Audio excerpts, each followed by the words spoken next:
Voilà. C'est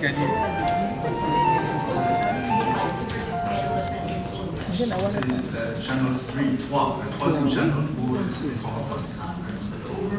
Actually over 1,400 participants and views, with speakers again of the same caliber. We had the former director of the UNESCO Culture of Peace Program and the same former heads of state, heads of UN. Calling for peace in the world. Now, it's called now. We're trying to say to the people in London, you need to be patient with one another.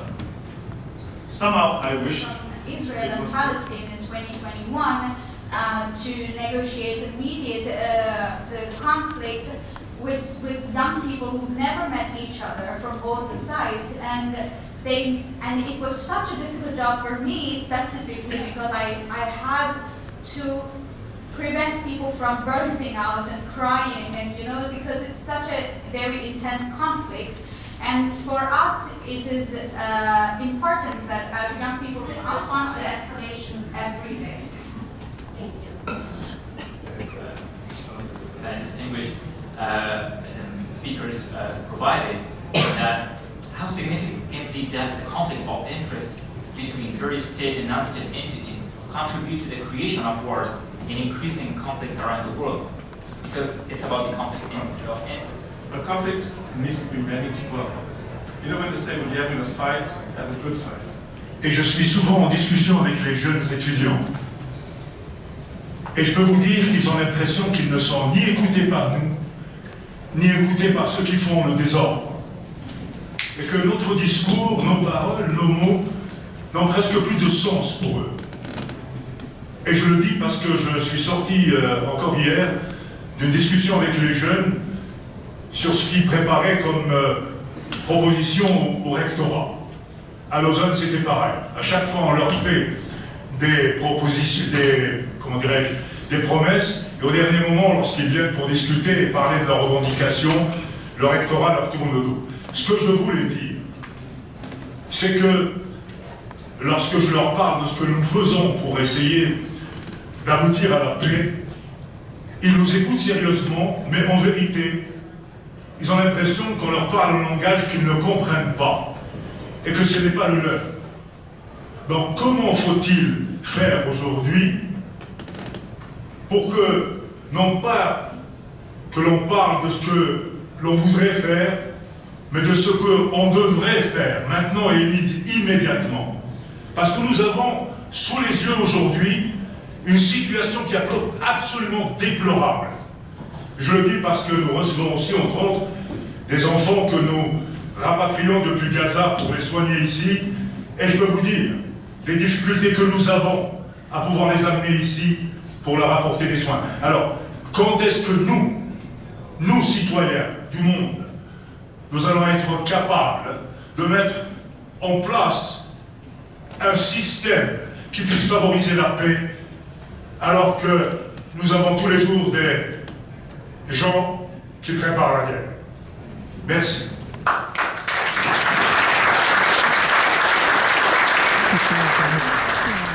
So I think in terms of development, in terms of influence, in terms of future premises of looking at different answers and finding solutions to given I problems. would like to thank our panelists, Mr. Henshin, Ms. Alongo, and Reverend Pillay for their inspired and enlightening comments today.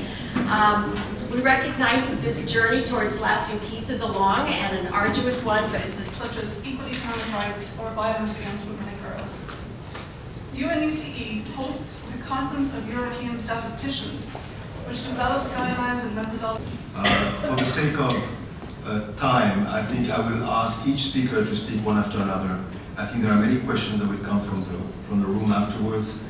This is of the UN Trust Fund to end violence against women and girls in New York. She has more than 20 years of experience leading efforts in the areas of gender equality, elimination of gender-based. For us, peace cannot be achieved without women. I will share with you some statistics, but also some of the work that UNWOMEN is leading, so that we can all unite efforts, so that we feel part of this process, and that we can build this peace with women. But I'm really so appreciative of the fact that Hillary, you came representing UNECE, and Adriana, UN Women, and actually also my friend Svetlana, because these are UN bodies that take so seriously relations with civil society, actually really wanting, making extra effort to work together and to listen to the concerns. Inviting me to speak today's program on No Peace Without Women at the United Nations in Geneva. Their dedications to women's rights as a foundation for peace building is truly inspiring. And on behalf of the International Association of Youth and Students for Peace Cambodia, I stand before you today with my highest gratitude. Thank you. Bonjour à toutes et à tous. Je suis Christine Exenberg, présidente de l'association Cap Diversité. Nous militons pour la paix et pour l'égalité, car l'égalité a un lien crucial dans la construction et le maintien de la paix. Et je voudrais remercier Madame Caroline Hanchin, je prononce pas mal, présidente des ONG à l'ONU, ainsi qu'à M. Jacques Marion, président de la Fédération des paix universelle. Je suis très honorée d'être invitée avec une délégation de Cap Diversité à cet important événement en faveur de la paix. Mon intervention sera très courte. Alors, en effet, ça fait 24 ans que le Conseil de sécurité des Nations Unies a adopté la résolution 1325 concernant les femmes, la paix et la sécurité. Cette décision historique a reconnu que les femmes vivaient la guerre de manière très différente des hommes et que les femmes des nations sont une ressource inexploitée pour ce qui est de consolider la paix. Mais malgré cette résolution, les femmes continuent à subir les lourds fardeaux des conflits et elles sont sous-représentées dans les décisions concernant leur sécurité et leurs droits. Elles sont que 12 000 femmes dans les 12 missions de maintien de la paix à travers le monde. La participation des femmes dans les opérations de maintien de paix démontre que leurs actions sont toujours efficaces. Elles améliorent les missions en favorisant la promotion des droits de l'homme et la protection des civils. En tant que porteuses de vie, les femmes sont motivées par un instinct de survie profondément enraciné, car elles sont dévouées à leurs enfants. Malgré les défis constants et les menaces auxquelles les femmes font face, elles sont la preuve d'une persévérance admirable, d'une imagination sans fin pour anticiper et éviter les risques face aux situations dangereuses. On constate que les femmes agissent naturellement et pacifiquement en faveur de la paix, par leur force de résilience essentielle pour construire un monde plus sûr et plus harmonieux. Compte tenu de ces constats positifs de l'implication des femmes dans la construction de la paix, il est évident, plus que jamais, qu'il n'y aura pas de paix sans les femmes. Une étude effectuée sur 585 accords de paix conclus entre 1990 et 2010 a montré que seulement 16% de ces dernières comportaient une référence aux femmes. Alors, le message que je veux faire passer aujourd'hui, c'est de prendre conscience que l'intervention des femmes changerait les décisions concernant les conflits armés. Alors, refusons aujourd'hui, hommes et femmes, d'accepter que l'humanité soit toujours condamnée à la violence de la guerre. Refusons les viols et la violence faite aux femmes. Refusons la mort de millions d'enfants innocents. Refusons aujourd'hui la destruction et la mort. Nous demandons des mesures concrètes pour que ce changement soit efficace.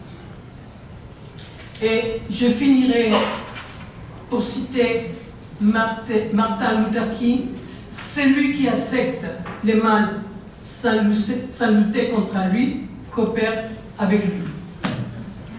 Injustice, 3 secondes que je finis. Injustice commise quelque part est une menace pour la justice dans le monde. N'oublions jamais que Dieu a les bras ouverts, étendus, pour tous sans distinction d'origine, de couleur, de peau. Nous sommes tous des êtres humains. Merci.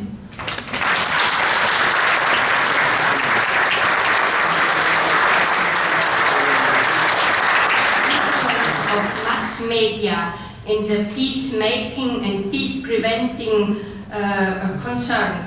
So we in this moment are under a very massive influence of enemy image culture.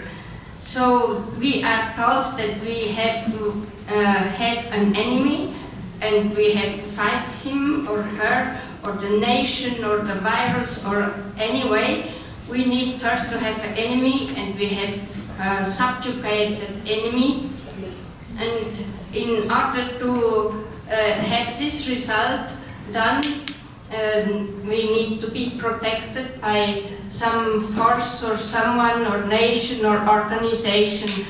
So the problem is that to foster an enemy image culture is completely against les talibans. Et à chaque fois quand elles sont libérées, elles se trouvent dans les pays voisins, dans les pays limitrophes, comme l'Iran et le Pakistan.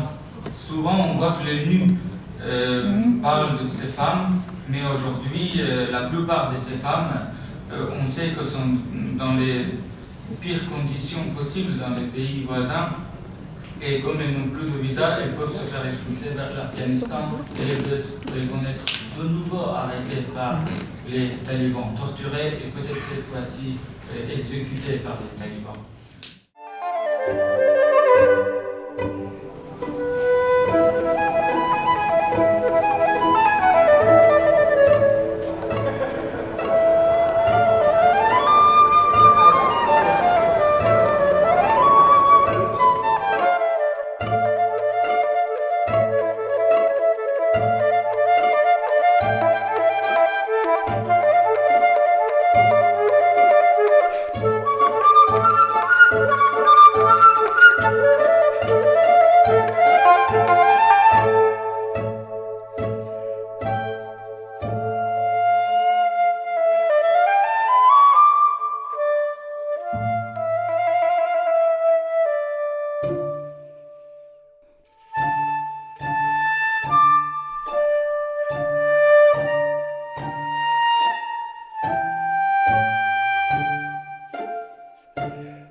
Moi, je commence à monter.